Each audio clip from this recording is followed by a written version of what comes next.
Welcome back to another video. My name is Akhil. These videos are documenting my journey towards understanding the nature of the universe.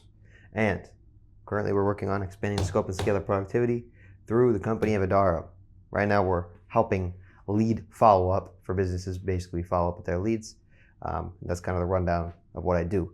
Anyway, this video we're going to be talking about a lot of stuff that's happened since the last video. It's been pretty eventful it's been kind of a little while. I guess it's been like a month and a week or two since I filmed the last video.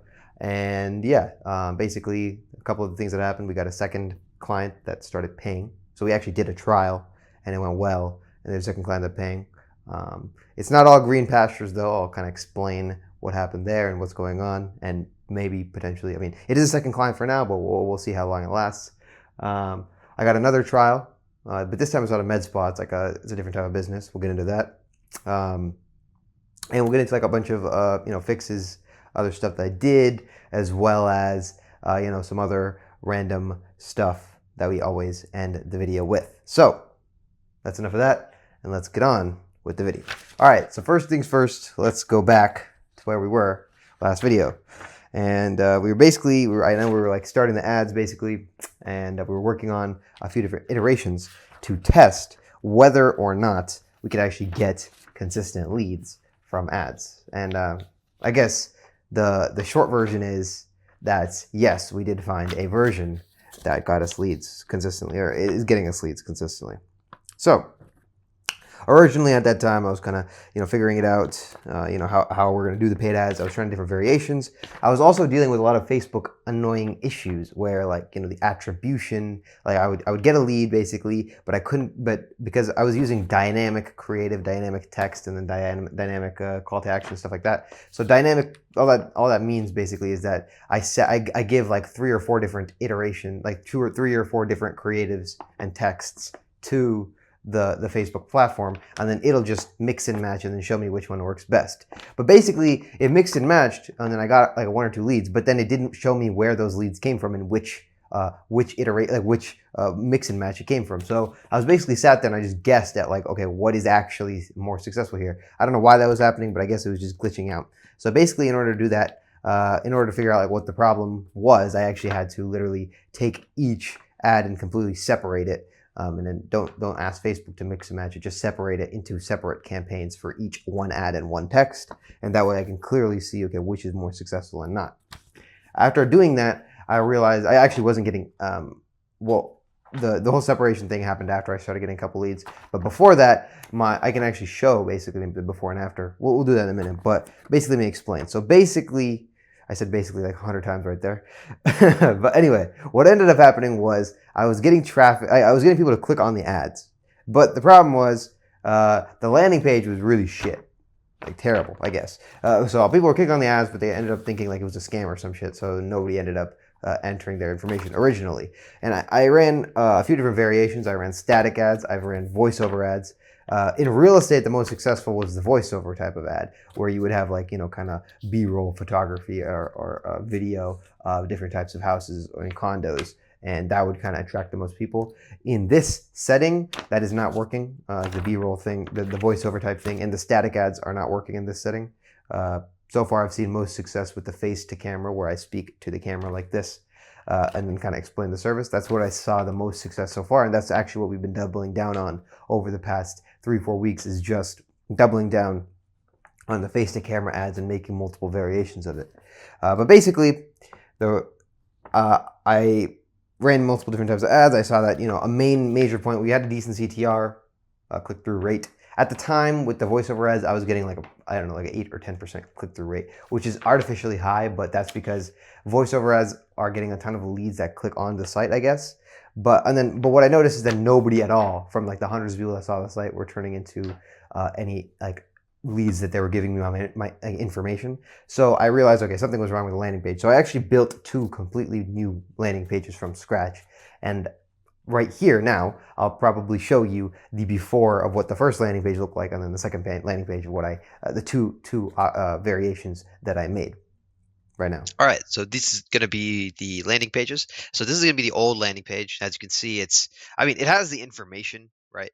but it definitely is not visually appealing, nor does it really signal that you're a really established business.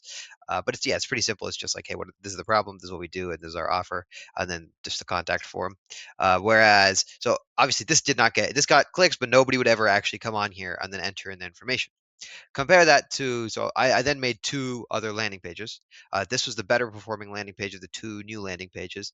But yeah, basically, we can go through this one first. This one had a video, and this was kind of a little bit more spa specific. As you can see, it says see if this fits your spa specifically.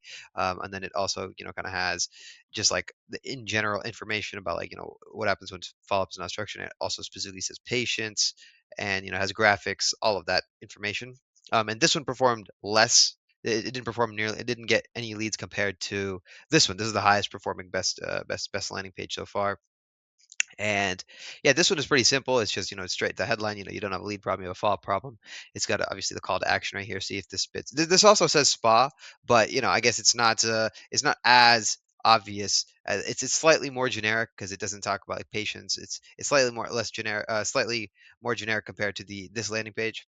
And yeah, I mean, so far this one is the best performing, and yeah, I mean it's pretty good. I mean, it's got graphics. It's just a nice overall landing page, and definitely compared to this old one where it just kind of looks like a Google Doc, this one converts significantly better and gets more leads. So yeah. Okay, so you probably saw, obviously the new landing pages not only look better, but they actually convert significantly better. What I noticed is actually the one that's not the dark theme one, the light theme one, the one with the white background and stuff. That one is slightly more generic, so it's not super spa specific. If you look at the verbiage, it's not necessarily focusing just on med spas. It could technically apply to any business. That actually was doing a lot better than the second one where I had a video of me, and then it was very spa specific because you could see med spa and a lot of the things. That second one did not get any leads, or like any leads at all, actually. Even though it does look much nicer, it just didn't get any leads because it was too generic, or I don't know what. Maybe I also didn't, I just didn't test it as much, but based on my testing with the best performing ad, split tested between two different landing pages, the first landing page, the light theme one, did much better and got better leads. So yeah, so about that time I did the landing page thing. And then after I started actually making the landing page, good, I actually started noticing, okay, hey, it's not just the fact that it's a landing page, it's also the fact that voiceover ads and static ads just don't convert into leads. I have a very high click-through rate for voiceover ads, but nobody becomes leads. Whereas I have a lower, like 2 to 5% click-through rate for face-to-camera ads, but I'm actually getting people to enter in their information. At the end of the day, it's not about how many people click on your site. It's about, actually how many people end up putting in their information, right? That's the most important thing. So kept running ads and kept doing basically the Instagram automator.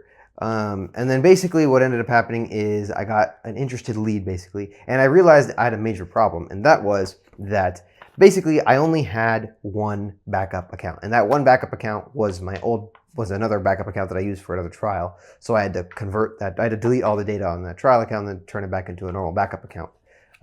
That's probably pretty confusing if you don't know what I'm talking about, if you haven't been in tune with the last few videos. But basically, I mean a texting account, like where I can send text messages. And I only have one because, as you know, for the last like 5 or I don't know how many videos, probably like a million videos. As long as I've been in this business, the biggest issue has been the compliance on the text messages, because they are so specific in wanting a very specific way of doing things, and they constantly change the regulations on those text messaging things, so it's very hard to get approved for text messaging accounts. And I noticed that it didn't, obviously I converted one of my other texting accounts into a cold texting account, which means I can't use it for spas anymore. And that caused me basically, so right now I realized I was in a position where I only had really one account that basically I can only run one trial at a time, because I only have that one backup account. And that means that basically, if during that trial another person was interested, I would be essentially screwed because I have no other backup accounts. But yeah, that led me to, think a little bit about how I got more EIN numbers from the IRS website. And yeah, so now I have like 4 or 5 EIN numbers, basically like sole proprietorship EIN numbers. But again, you have to wait like 2 weeks before you can even use it. So I was just getting it in advance in preparation to use those EIN numbers for backup accounts. And we'll get to the A2P thing in a minute because I actually found a solution which allows me to get as many backup accounts basically as I want. And this is a legit solution because I actually got, I'll just kind of give you the spoiler, but I found a way to do this, and now I have four backup accounts that are approved within the last, today I just got 2 more approved. Yesterday I got 1 approved. So within the last like 4 days, I've gotten like 3 or 4 approved because I found this method of basically getting approvals for these approved backup accounts. But anyway, at the time, I was really getting annoyed at this shit. So anyway, so yeah, I was keep testing multiple different types of ads. And then, yeah, so out of all those, so I officially, at this point, basically finished the IG automator, where it would send automatic. If you watched my last video, I built a thing, a little like, Chrome extension to automatically go through all my Instagram DMs and then send a second message to all of those leads. And officially, I had DM'd by this point. It's like, March 5th, so it's a couple weeks after the video. I officially DM'd every single lead that I originally DM'd. I DM'd for a second time. And I got one really good lead who wanted to start a trial. This was like a med spa in New York. They wanted to start a trial. They were interested because they had a lot of missed call leads. So around this time, I started setting up them for a trial, and I started setting them up on a trial. And yeah, at the same time, I'm also testing multiple different ad campaigns. A couple different ads are starting to get leads that are qualified. So my first couple leads were like, one of them was basically from a completely different industry, but was kind of looking for lead follow-up services. So I was pretty close on the money. I kept running a couple different variations, and I got like med spa owners who were reaching out, who were like, yeah, I kind of have that problem. A couple of them were just not the right fit because they had too low of a lead flow, or it just wasn't the right fit for the business. But then over time, we'll get to it, but I found a couple of leads that were pretty good. And then one of them turned into a trial that I'm running actually right now. The other one, I'm not sure. I actually had like 2 or 3 good leads. A couple of them just stopped responding. But I also did basically around the same time, I was also doing, I was retrying a bunch of the A2P things. So by about this time, I had about a few EIN numbers. So I was trying new things, trying to like game the A2P system, and I had no avail. So basically, I made these EIN numbers, right? And these EIN numbers I got, and I named it something generic like intake services or something. Okay, and then I built this whole website, okay, for these generic intake services, like a name LLC. Basically, this is like basically a Figmentation, a bullshit company that I just created out of thin air. So I created this whole website, pretended that it was like some CRM bullshit solutions, okay? Then I submitted to A2P to get approved. And then I got rejected. And then I kept trying this. I made like a whole new, like a website for this thing. I did this like 2 or 3 times, basically. I kept trying to game the system because I just need these backup accounts. And right now I only have 1. Obviously at that exact moment, it wasn't a problem because I didn't have tons of leads reaching out. But if I start getting the ads to work and I increase the ad spend and I get multiple trials coming in at the same time, then I'm basically screwed. So in order to increase throughput, that cannot be the biggest constraint. At that point, that was the biggest constraint, I would say. Even if I got 100 leads tomorrow, I wouldn't be able to service all of them because I would have that limitation on the A2P thing. So yeah, I was doing a bunch of retries and shit. The amount of time I spent on A2P, it might be like one of the biggest problems that I have ended up spending time on. Like the amount of time as I read through the A2P like regulation thing on the Go High Level website and their Twilio website. Like, man, I read through all of it. And the thing is, the thing is, if you actually go through and you read it, it's so ambiguous. It's not really giving you like a clear direction, because like when you do exactly what they say, like you sometimes get approved and sometimes you don't. So it's like really like some of the stuff is like you kind of have to learn by basically trial by fire. You have to like submit it and then see. It's not very clear in the sense that like they're not giving you like very clear instructions. Some of it is very ambiguous. Some of it's like a very gray area. They're like, oh, you should do this, but you shouldn't do this kind of general thing. It's like if you actually read through the restrictions and stuff, it just doesn't make any sense. But yeah, and the way they write it is like, it's not simple at all. If you ever look at like regulatory writing, it's written in the most. It's just written in the shittiest way possible. It's written for like a law student to understand or something. It's like why is this written in this way? It's like to say one thing, they make you say like it's like 10 sentences to say the most simple thing. It doesn't even make any sense. It's just, that's what I noticed. But anyway, so going through. Let's get back to it. I also did this thing where, so all of the people who replied interested on cold texting, I went back to them. All the people who replied interested and then didn't respond after that, I went back and then I did what's called a custom follow-up targeting campaign. Or I guess I should have said, well, I know it sounds like weird, but basically any interested lead I tag with custom follow-up. So yeah, it's probably very confusing, but basically I went back and I followed up with all. Well, I made a quick automation to follow up with all of those leads who replied interested. I got a couple people who said something, but then it kind of just fizzled out. So nothing really came from that. It's all right though. It's worth doing. Okay. Now, and then I started posting every single day because I was making ads, and I realized, okay, well, if I'm already going to be making the ads, it takes me 2 minutes a day just to the ads I'm already making and posting online to advertise. I may as well just circle back and then put it on like my public Adaro Solutions accounts. So yeah, it's basically, I started posting once a day because I may as well. And if I ever run out of ads, I'll just repost the old ones. It's not a big deal. So yeah, I started posting every day. I also started a YouTube channel for Adaro Solutions, so I can post the shorts that I'm already making for ads. I can just post it on there. May as well. I mean, who knows? Maybe after I post, I mean, since there's no extra effort, anything I post there, if somebody ever reaches out, that's basically like no extra effort. I get a free lead. And then around this time, so basically, I guess I can talk about this trial spa. So around this time is when the trial ends. But basically, this trial spa, yeah, they had their main thing is like missed calls. This trial spa, they did turn into like a paying client. But here's the thing, they just don't get that many leads. I would say get like 3 to 10, not even 10, maybe 3 to 6 leads per day, and it's just missed calls or Instagram messages, and they're working on getting more lead sources, I think. But basically, it did go well. The trial went well. I think we got like 2 bookings, and then I think a 3rd booking we got, but they ended up canceling. But basically, it was really good for their lead flow. It was really good. We got 2 bookings for their lead flow, which is they didn't get that many leads. They only got like 40 or 50 leads in that time. A lot of them were spam. So yeah, I mean, it was pretty solid booking. Like the system worked well. They liked it. I mean, because their main thing is like during business hours they miss a lot of calls, so they want somebody to respond to those.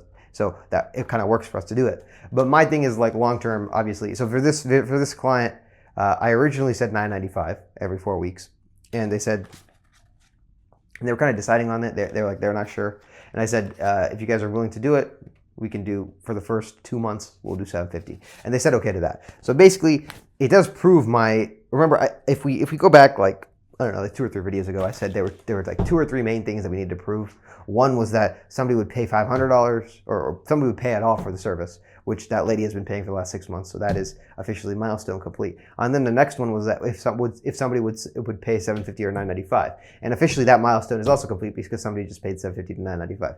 So officially we're in the territory where this is a viable, obviously the what do they call that? Market fit. Product market fit. Officially, we're in the category of product market fit has been achieved, and the only scaling bottlenecks are just going to be my ability to execute the scaling of this service, because officially the product market fit has been proven, and technically, theoretically, well, I guess the only thing that's now left is like, can I actually outsource this and then people still pay for it? And if that is yes, then yeah, officially, like it's just a scaling problem in terms of like me being able to replicate it consistently while people are still getting bookings consistently among hundreds of locations, or tens first, obviously, or like 5 locations first, 10 and then further. But basically the point is product market fit has been basically proven that people actually have this problem, and if we solve this problem, we can create value that we can then monetize for, that we can then charge for.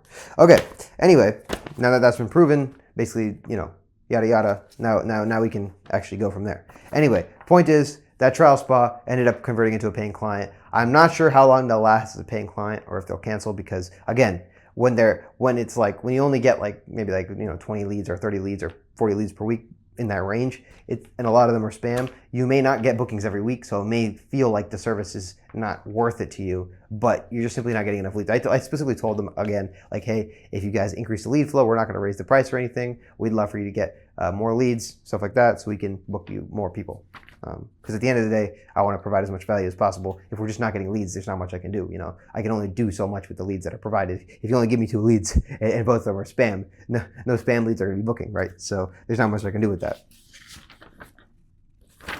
Okay, anyway. Oh, yeah. What am I doing? Okay. So now we're kind of getting closer to the current place. And that is, so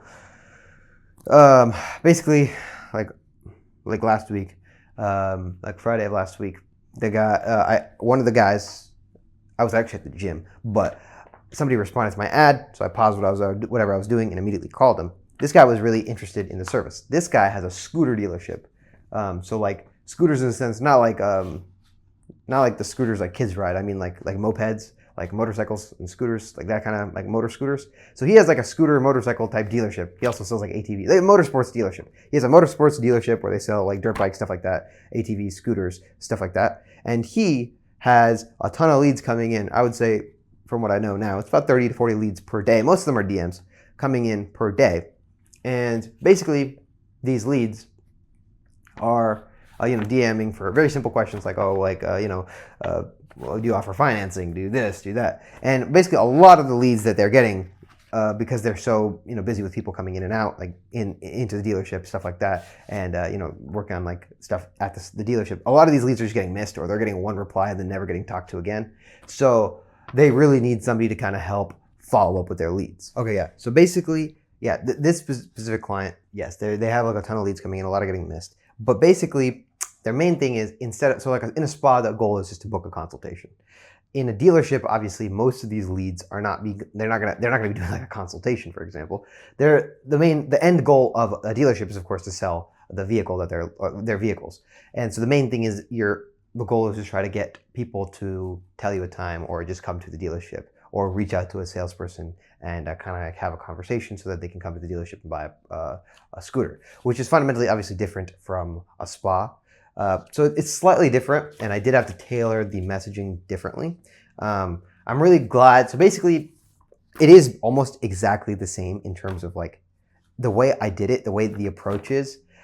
I made it so that it's almost like if you were a spa caller, like let's just say like you were calling like on my system for spas, it would be very simple. It would be like a 10 or 15 minute training so that you can just switch over to the dealership. It's very not complicated. It's very simple. It's very straightforward. It's the same type of messaging style, but it's just slightly different. And basically, I am glad I'm personally doing all the calls because I was able to kind of tailor make this exact follow-up system, knowing what I know. Since I know the entire end-to-end process, I was able to kind of tailor make the exact same follow-up system just for dealerships. So moving forward, if there's ever another business a new type of business that I'm going to be entering into to do lead follow-up, I think the goal is that me as a founder, I do the first week or two of follow-ups so that I can kind of understand, oh, okay, this is the differences between this and this. Let's just tailor this real quick so that moving forward for any types of dealerships or any types of XYZ type of business, just do the follow-ups this way. It's the same type of approach, but just slightly different. It'll just make it so that it's not only more tailored, but it'll also be more effective, and it'll also be simpler, and it also is not confusing for any leads or the callers or anything like that. But yeah, so far it's been doing pretty much when I originally expected it to be, it's slightly different than what it actually is. It'd be hard for me to tell every single specifics because otherwise it would probably bore people. Not only would it bore people, but also probably wouldn't make any sense because you'd have to understand all of the GHL automations on the back end to actually understand all the key small differences between a dealership and a spa. But fundamentally, it's just, again, the same thing. You're just reaching out to any new lead, answering any questions, and trying to direct them towards either a booking for a spa, of course, but in this case, direct them to give you a time that they're going to come to the dealership. But anyway, aside from that, around the same time, I realized there's a thing called A2PWizard.com. And man, I wish I had known about this sooner because I would not have spent so long trying to solve the A2P problem on my own. And I did so much digging before, but I just didn't come across A2PWizard.com. But then somewhere on like a Reddit forum, like what I was like kind of researching, like why did I get denied for this exact reason? What the hell's going on? And then some guy on some Reddit forum is like, bro, like it was telling some other guy who posted a thing about like how they kept getting rejected. He was like saying, oh, just use A2PWizard.com. I was like, what? What is A2PWizard.com? Like I was reading the thread and I saw that and I was like, oh shit, I don't know anything about this. So I looked it up. I did some research. I was like, oh shit, let me try using this. So basically, A2PWizard.com. You literally just enter in, your like name, like basically all the information that you're going to be using to submit it to a like to submit to the A2P thing, and it'll automatically generate a website for you with all the correct, campaign description, like use case description, the opt-in, like how do contacts opt in, how do, like the website form, what is the link, all this bullshit, sample messages, all the bullshit that you need. It'll craft all of that for you automatically, okay? Then you can usually copy paste it into the A2P thing and send it out, and it'll be approved, okay? And basically, there was only one time I got denied, but it got denied because of me, not because of the A2P wizard. I entered in into the prompt, like it'll ask you what kind of business is this. I entered into the prompt like something to do with like, I think too much to do with like something like lead follow-up, so they thought I was like impersonating businesses or some shit. But anyway, that's not their fault, that's my fault when I entered it in. But anyway, all the other 3 accounts that I got were approved. So basically, out of the 4 that I submitted, so actually I technically submitted 5. 1 is still pending, so that means they're still working on it. But I'm expecting that one to get approved. But out of the 4 I submitted, 3 got approved. I'm expecting this last one to get approved too. And the one that failed obviously was my fault. But this is like so much better than the other way around. Like before, when I was submitting it on my own, oh my god, it'd be a rarity to get approved. It's like if I submit it 10 times, I might get approved on the 11th time or something. So yeah, this is like, it was quite crazy. I was like, holy shit, this is amazing. So a2pwizard.com, solution to all my problems. Not only that, I mean, it is technically free for the first few tries. Technically, you're supposed to pay for it. You have to pay for it after like multiple tries. But I don't really have a need for that many tries anymore because I kind of already got multiple approved backup accounts. So yeah, if I do need more tries, it's like, I don't know, it's not that expensive. I think it's like $100 a month, but I don't think I need that for now. But yeah, I mean, that is like a lifesaver, bro. Whoever made that, the guy who made that, congrats to that guy. He's a genius, smart guy. Basically when you enter it in, it'll give you like, I think it's like, it's pinging like an AI for like some of it's pinging like probably like ChatGPT or another basically LLM to kind of change some of the verbiage like every single time so that it stays kind of fresh and new, but it's also still compliant. I don't know how exactly he made it, but it's very amazing what he did. Whoever made that, he or she, whatever. Whoever made that, very smart people. Very, very great. A wonderful, wonderful tool. I can't say enough how much that shit sucks.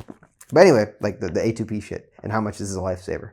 But anyway, one thing I did learn too in this migration from the spa accounts to, I've been doing a lot of like fixing on the actual product, like on the actual making things more seamless and quick when I'm going from one account, like when I'm trying to like start up a new trial account. And by making everything seamless, I'm making everything progressively better and better. One major mistake I made was because what I've been doing in the past is I'm just basically if anybody asks for a trial, I get a backup account that's fresh. I just load up the previous, like a spa that's currently running. Basically, I'm loading up the spa that's currently running. I just load it up into the new place, and then I just change everything and then put it live. Basically, the only problem with that is that some of the when you migrate, like when you copy paste, basically like when you do a snapshot, a current sub account, and you try to paste that onto a new sub account, it pastes live. Like that means all of the automations are live, which means that they're currently on. So if you already integrated Facebook, for example, and then somebody DMs the second that you transfer, basically this is exactly what happened. It'll send an automatic message that's from the spa into there. See what I'm saying? So it's really awkward. It's like somebody will be the guy. He was funny. So there was it was like a Spanish guy reaching out about a scooter, and he was reaching out in Spanish. He was like, "Hola, blah blah. I'm interested in this scooter." The message that automatically got sent. It was only one message because immediately once I transfer it, I immediately turn off all the automations because I can't. It comes in live, so I just turn it off immediately. But just in that 1 minute time difference, somebody that Spanish guy messaged. And then you message, and then it responded with, "Thank you for reaching out to our med spa at XYZ number," like whatever the phone number was. And I was like, bro. So, I mean, of course, nothing happened. Nobody was like angry or anything. But on my side, I should not let that happen again. So I made sure that I did 2 things. So basically, one, I actually, instead of transferring, which actually is already really stupid to transfer from an already existing account because then I have to like reformat everything. It's just really annoying. So I actually just created a separate sub account, and this will be just a template sub account where I can transfer everything. Any new trial, I'll just transfer from this account, and this is just the most updated workflows and everything are in this account, and that way I don't have to go sift through which thing from which account is like updated for this thing. It just doesn't make any sense to do that way. So, and also the second thing is all of the things are now drafted, so that when I transfer it into a new trial account and something's already integrated, nothing will automatically send out. But anyway, yeah, I bet you I probably lost a few people there, and it was probably a little bit confusing. But basically, the point is, I made a few mistakes that made it so that I accidentally automatically sent spam messages to the dealership before I even set up the dealership. It was really annoying. But yeah, obviously, like I said, nothing really happened. I corrected the mistake very quickly. I said, hey, I apologize. Please disregard that message. And then I just kind of handled the lead and then moved on from there. But anyway, another thing that I've been working on, also like pretty recently, is I realized that if I'm going to be doing all of these platforms, right, like posting on every platform, it's going to be very annoying for me to like sit down on my phone and then like have notifications turned on and figure out, oh, somebody from TikTok messaged me, let me go back on TikTok. Instead, let me just do what I already have the cold text stuff set up, and I already have GHL set up. So on one of my accounts, I'm just going to set it up so that all of the TikTok, Facebook, Instagram, and everything is set up so that I get direct messages on what do you call it, on the GHL. It'll be connected to the GHL. One thing I learned is that Facebook is exceptionally annoying. So as you know, I had 10 different accounts that are on Instagram for the spot for like DMing spots, right? I had 10 different DM accounts, like Instagram accounts, that all had the same Modaro solutions, just in a different way. So I was trying to connect all 10 to the GHL. I was like, okay, well, I mean, these all 10 have different follower sets because I followed 10, thousands of people on 10 different accounts. So I'd prefer if I could just, all the DMs from all 10 accounts will leave to one place. But obviously, Facebook is really annoying. It doesn't basically, in order to connect to the GHL, each Instagram account has to be connected to a Facebook page. But I only have one Facebook page, so I can only connect to one account. So okay, then obviously the obvious thing is why don't you just make more pages? Well, that's the entire problem. Facebook won't let you make more pages. It's like this bullshit human verification bullshit, and I'm not able to create more accounts. I'm not able to. Like the second I try to create just a brand new Facebook account, let's just say, it'll be like, oh, you failed our human verification system. Unfortunately, you're not able to create an account. And that's it. I'm blocked. I can't do anything about it. So I'm like, what the fuck is it? What do I do here? And then I try to make more Facebook pages on my account, right? And I can't make any more pages. It says, oh, please enter this thing to verify your blah, blah, bullshit. I enter it. I do everything exactly as it says. And, oh, sorry, unfortunately, we cannot create an exit, blah, blah, blah, blah. Like, bro, what? All I'm asking is create. It doesn't make any sense. So basically, I'm just going to stick to only one Instagram account. The other 9 I'll just stop posting on. I'll only post on that one main Instagram account, and then that'll just be connected. And that way, any traffic will just go through that one Instagram account. That's the only solution. So yeah, and that's basically it. You guys are caught up.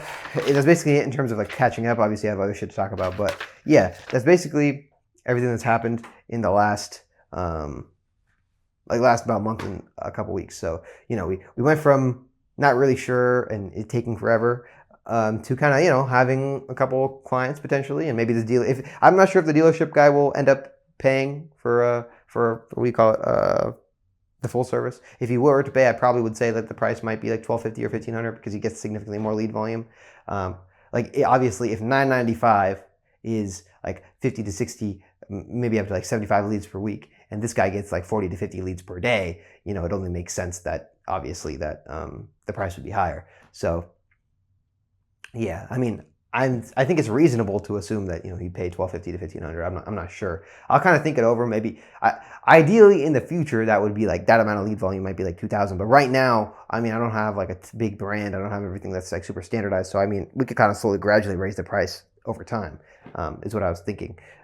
So I mean, we'll see. I'm not sure, honestly. We'll kind of see. It depends if he even likes it or not. Because I mean, so far it's been pretty good. People have been responding. People have been saying, hey, I'm going to come to the dealership at this time. I've been sending that over to him. It's been pretty good so far. I mean, it's only been like what? Yesterday I set it up officially. So I started the follow-ups yesterday, and today I'm also doing the follow-ups. So I mean, it's only been 2 days, so I guess hard to say. But we'll see how it goes. And other than that, I mean, yeah, it's pretty good in terms of pretty good progress that we've made. And yeah, it's kind of cool to see like within a month, kind of things change. One thing that is a big deal that I am considering is just stopping the cold text as a whole. And you might think this is surprising because I've been so big on the cold text, and I finally got more approved accounts. So technically speaking, if I have 4 approved accounts, why can't I just take 2 more and then make them cold text accounts? Now I can basically almost a 1.5x, because I have 4 accounts obviously, so I could 1.5x my cold texting. Well, here's the thing. I've been analyzing the cold texting, and cold texting is not it's not expensive per se, but it's also not cheap. It's like, it costs me like $400 a month to do all of these cold texts, right? And that's like between all of the accounts, I might text like, I don't know, 15,000 people a month or some shit. But however many, I don't remember the exact number, but whatever the amount, thousands of people that I text, it costs me like, in order to send those text messages, it costs me like $400 or $500 a month. And my thing is like, the last time I got a trial was like 2 months ago from the cold texting, right? So, and if I really look at it, that means it's been about $1,000 since I got the last cold text. In cumulatively all that I've spent in the ads, right? I probably spent like $1,000 to $1,500. Oh, cumulatively how much I spent in cold text, I probably spent like $2,000 to $3,000 on cold text already, because it's been like almost 6 months now that I've been cold texting. But anyway, that's besides the point. In ads, right?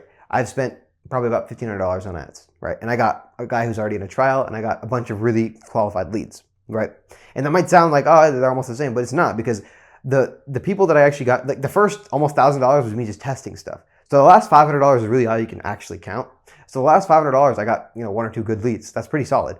So compare that to the cold texting, where it takes so much longer and so much more effort and so much more compliance issues and all this shit to get the same lead. And I'm like, okay, yeah, cold texting can get leads, but is it worth it? Because again, cold texting takes up so much time, because it's like most of the messages that like come into me that I have to still look through and sieve through all the messages, right? So a lot of the messages are just like automatically like, oh, thank you for reaching out, oh, this or that, and a lot of them are no, and like or having a specific question, so I have to go in and answer.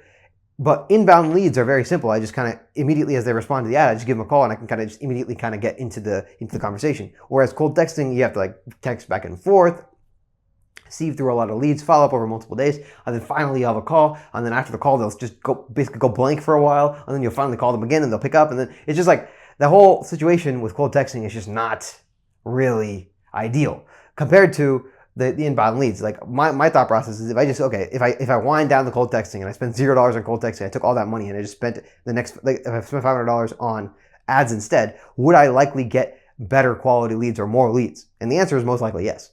So I'm probably going to keep it going for like another week or two just to test, to make sure the ads are actually, consistently generating leads, and it's not just like a, like a one-time type thing or something like, where I get a bunch of leads and I just get none forever or something. But from what I'm seeing now, it just doesn't make sense to continue to cold texting forever, especially when it's so time intensive, so money intensive, and just so annoying. You know what I'm saying? It's just like, do I really want to continue it?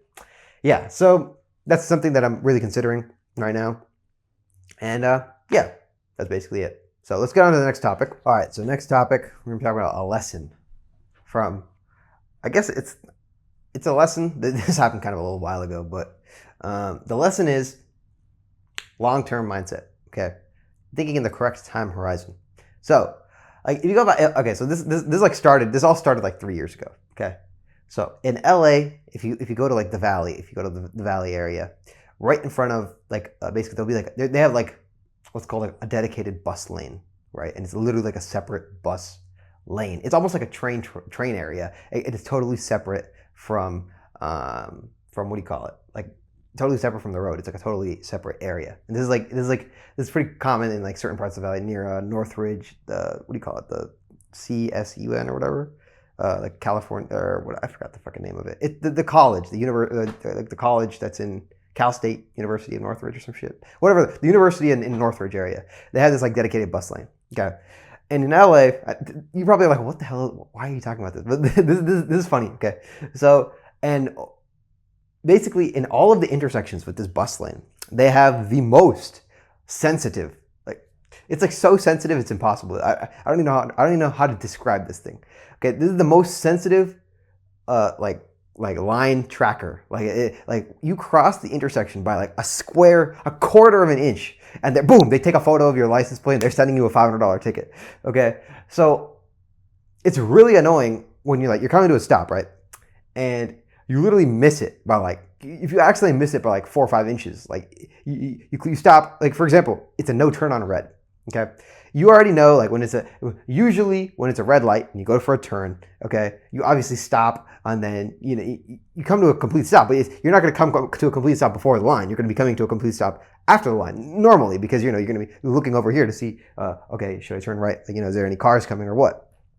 Right? You're going to be looking to this side, so you're not going to be coming to a complete stop before the line. But obviously, you're not always going to notice the fucking no turn on red sign, right? So sometimes you're come to a complete stop. It's going to be off to the line. You're going to be like, oh, there's no turn on red. Okay, I'm just not gonna turn, right? You're going to look. You're not going to even bother looking because you already noticed a no turn on red. You're just going to wait. But in this intersection, on a no turn on red, right? If you cross that line by even a fucking square inch, they're going to send you a goddamn ticket home.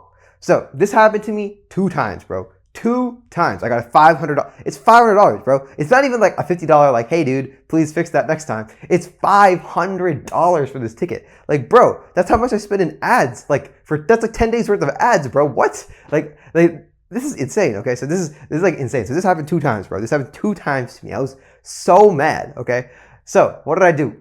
I was thinking in like a short-term mindset. I was like, you know, this is never gonna happen to me again. Fuck these people. So I took off my front license plate, and then my back license plate, I bent it in half so that nobody in the fucking world would be able to, even if I fucking crossed on that red, nobody in the fucking world would be able to fucking take a photo of my license plate and send me a photo home. So this ended up being a very stupid decision, as you probably know. So, and I completely forgot about this, by the way, because like, how often do you go take a look at the license plate in your back? I don't know. I just totally forgot. Okay, so now fast forward like 2 years, so nothing ever happens for like 2 years. Okay, now I'm driving to San Diego. Okay, and it's like 8 p.m. because you know I'm driving to San Diego from LA. Okay, and it's like 8 p.m. and then the cop literally like a cop literally pulls me over, and then they like. They literally thought I was like some type of drug dealer or like some gang lord. They were like, "What is with your license plate being folded like this? Is this a stolen vehicle?" I was like, "Oh shit!" So basically, what is the lesson of the story? Obviously, nothing ended up happening. The guy checked my ID. He's like, "What the fuck are you doing?" He's like, he's like, "Please step out of the vehicle. What the hell is going on?" It's like, basically, it was like this whole shit. But nothing obviously ended up happening because obviously he didn't search the vehicle or anything. Obviously, there's nothing in there. But you know, nothing ended up happening. He just said, "Hey," he gave me a fix-it ticket, and he moved on. I moved on with my life. But the point is, right, I should have never even done that in the first place. I was thinking in a short-term mindset, right?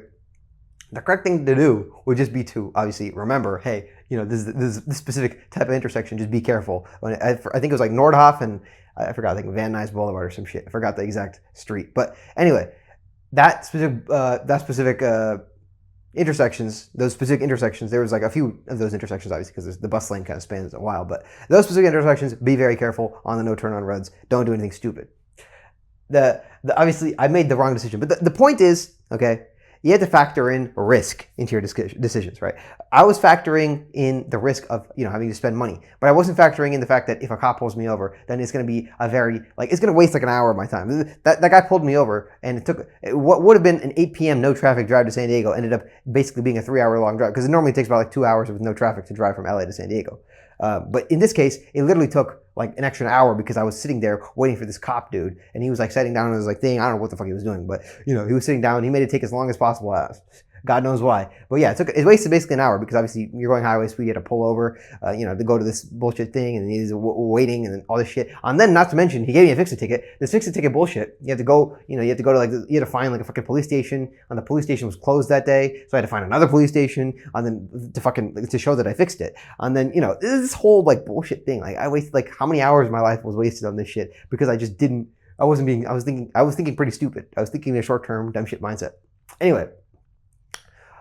Long-term lesson of this, okay? Long-term lesson. Long-term lesson is factor in risk adjusted to the return. This is a very simple thing, obviously, so, you know, it's not that big of a deal. Like, well, okay, yeah, I lost for however many hours, so it's not that big of a deal in the grand scheme of my life. But the point is, this, in a general sense, a lot of these small-minded decisions, like, you know, doing something for a very short-term thing. You can even think about like buying. Oh, I'm going to save $5. Let me save $5 and buy this cheaper version. But the cheaper version ends up lasting like, you know, 1/10 of the thing that the longer version would have lasted for. So you end up having to buy 10 of them instead of fucking one long-term version of many things. You usually have for clothes, whatever you want to say. But the point is, right? The point is picking like what is the long-term most beneficial decision, right? Compounding long term, because it's not about what is best for today or tomorrow, right? Because yeah, I fold my license plate, boom, I'm never gonna. I could hit a red light in that exact area, and nothing's ever gonna happen to me. Ha ha ha. But is that really the long term solution? No, it's definitely not. Anyway, yeah. So that's just basically the whole point in the lesson there. I wanted to also talk about what else do I want to talk about here. Oh yeah. So basically, last video I talked about how a lot of philosophy seems. Modern philosophy is like redundant. What I meant by, okay, I wanted to specify, I wanted to specifically say this correctly because I think I myself looked back on it and I was like, okay, this could be taken the wrong way. What I meant was, what I meant specifically that was redundant in philosophy is the specific idea that philosophy as the branch of philosophy could help you understand the nature of the universe better than science. That idea itself is redundant. It doesn't make any sense. It is made redundant by science. What isn't obviously made redundant by science is the idea of like philosophy in your life, in the sense like how you make decisions and what weightage you use. For example, thinking long term over short term could be said is a type of philosophy, right? It's like the philosophy I use to make decisions. That is not redundant by science, even though, I mean, I guess it depends on your definition of science there. But anyway, what I mean is specifically the thing that is redundant is when philosophy, most modern philosophy is just trying to be, basically, it's just arguments over semantics, over something that's already solved by science. That is wasted effort in philosophy. Not necessarily philosophy that helps you, make better decisions or understand human nature better, and then, make decisions that will help make you more productive. That is not useless, if that makes sense. I probably, ended up being very confusing there. I probably fully don't understand myself because I wasn't able to explain it very clearly. But basically, I was trying to separate the two things where, I guess because philosophy almost has a double meaning. There's like philosophy in the sense of like the fucking study of philosophy where you're studying, essentially what's semantics. But, and then there's like philosophy in the sense where like, okay, what are you going to, what kind of, how are you making decisions? Like what is the pattern of decisions that you make? I guess those are kind of, they're intertwined, but they're also kind of separate. But, it's kind of bucketed into one term. So I guess, not everything is redundant, obviously. Nobody can make that generality about an entire branch of study, but you know what I'm saying. And nobody told me anything about this, but I was just looking back on my video and I was like, okay, well, it's kind of important to be specific, and that was not very specific. I kind of just gave a broad blanket statement that all philosophy is junk, but that's not exactly what I mean. You know what I'm saying? Anyway, I probably got too into the semantics again there. This is a big one. The next thing is kind of a big thing that I have been, kind of thinking about.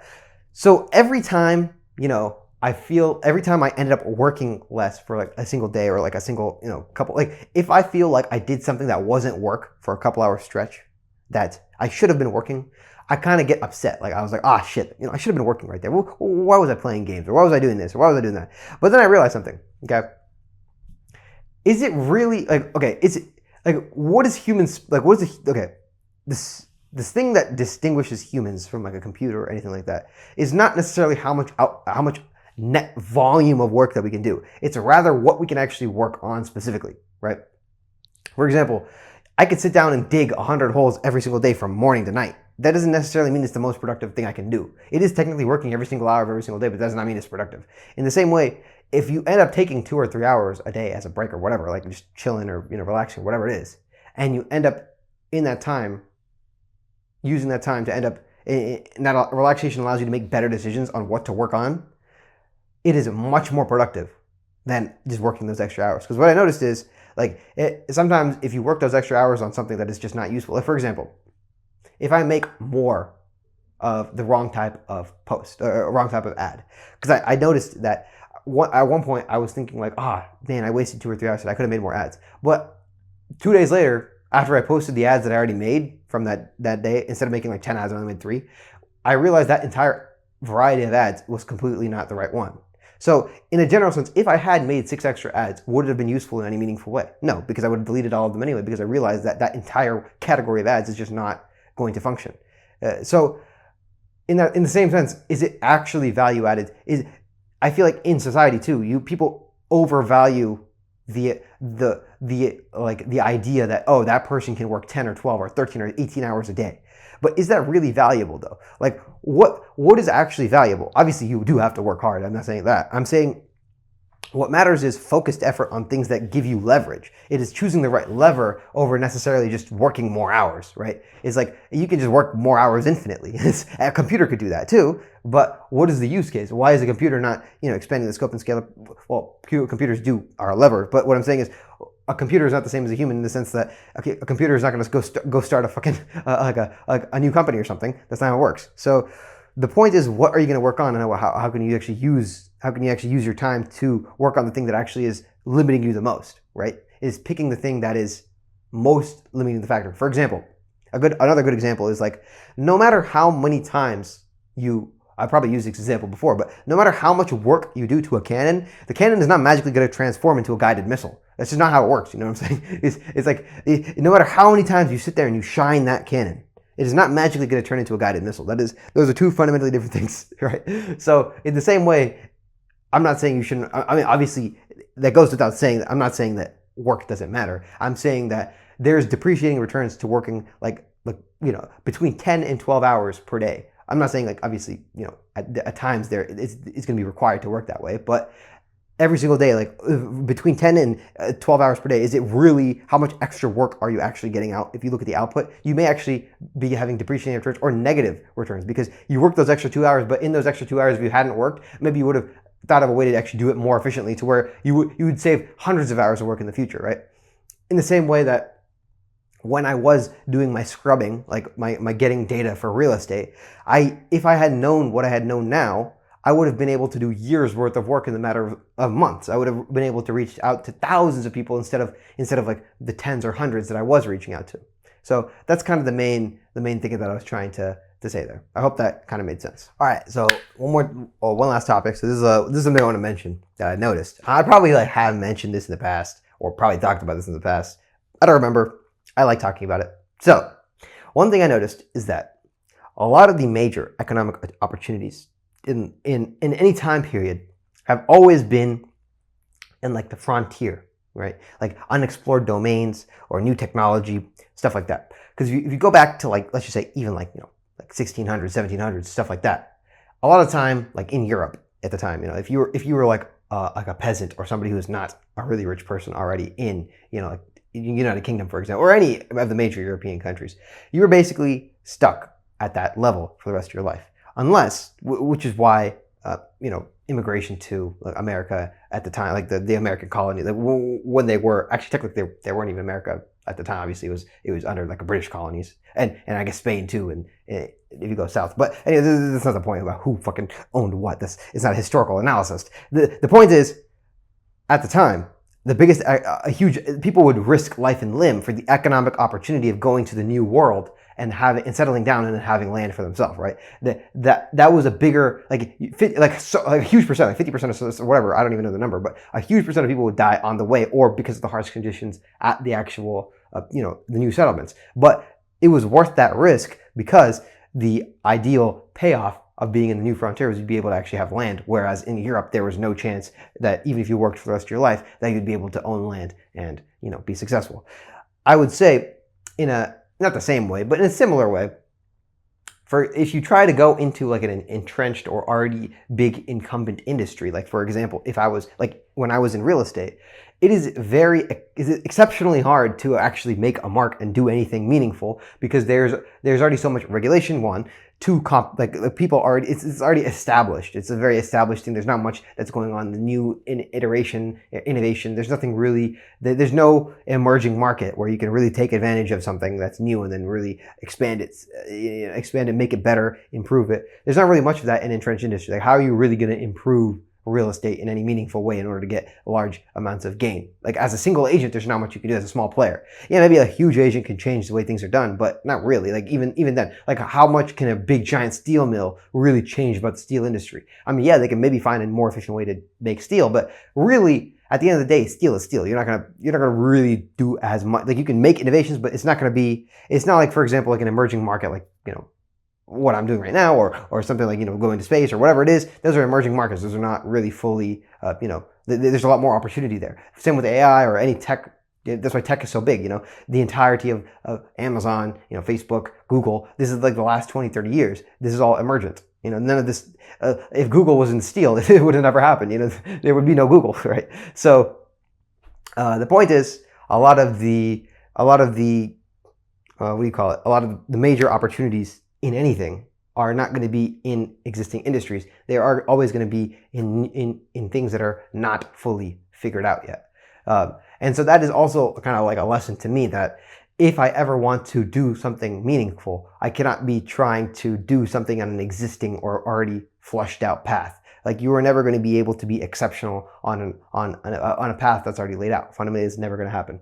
You have to choose something that is essentially uncharted or not fully developed yet. And yes, you do run the risk that it's not going to work out. Or like many of the internet companies during the early 2000s, and even till this day, there are many types of companies. The failure rate of companies on the frontier is incredibly massive, right? It's even more than if you were to like start up shop or on something existing. At least the existing thing, you already have a blueprint of what to do in order to be successful. For an emerging company, you have no idea, right? You're just kind of operating in the dark with a flashlight. It's like you have no idea what's going on. So there's positives and negatives to both. But if you want to do something meaningful, it's most likely, if you want to have anything to be done majorly at a good scale, it's going to have to be at an emerging frontier or new technology or something like that. That's just what I wanted to talk about. Anyway, that's pretty much it. That's the entire video. I don't think I'm forgetting anything.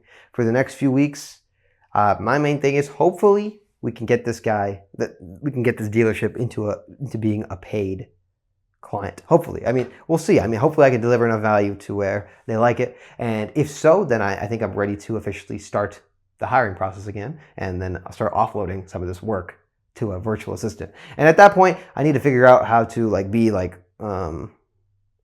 less. I'm going to delete cold texting basically, and rely solely on advertising. I had to figure it out. I don't want to burn too much money at the same time, but I don't want to because if this guy turns into a paid client, that gives me some more wiggle room, right? Because then I'll be getting like $750 plus $500 plus, I don't know how much this dealership might pay, but I don't know. We'll see. It's hard to say. You can't really predict these things. But yeah, the point is, if it does end up being a paid client, it gives me a lot more flexibility to advertise more. I'll have more ability to not be completely deep in the red every time I want to advertise.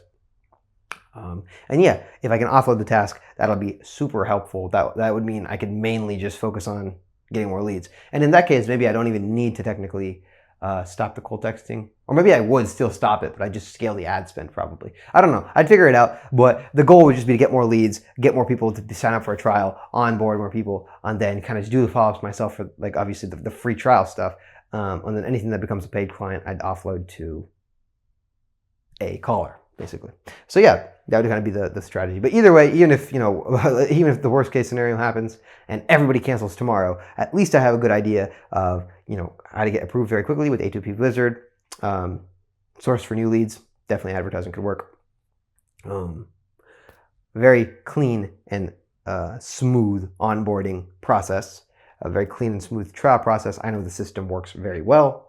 The metrics works amazingly well. Everything is pretty much working really well so far in terms of the actual system, and I am very happy that the system is actually delivering results, and that yeah, I mean, consistently it actually does increase the productivity of the companies that I'm working with objectively. You know what I'm saying? Like, a lot of these guys are, like I said, they're missing, especially this dealership.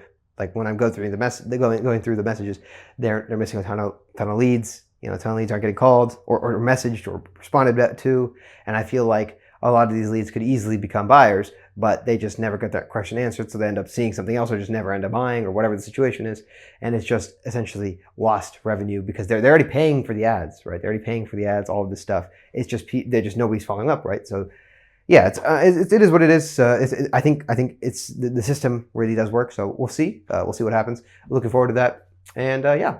So I guess I'll keep you guys posted.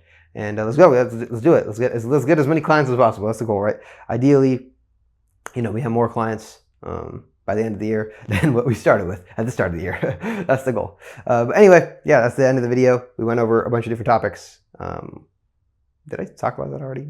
I don't know if I'm repeating myself now, but we went over everything that's happened. We went over my corrections on the philosophy thing. We went over the importance of not necessarily just working crazy numbers of hours, but also just choosing the right thing to work on. We went over, the major economic opportunities being on the frontier of technology.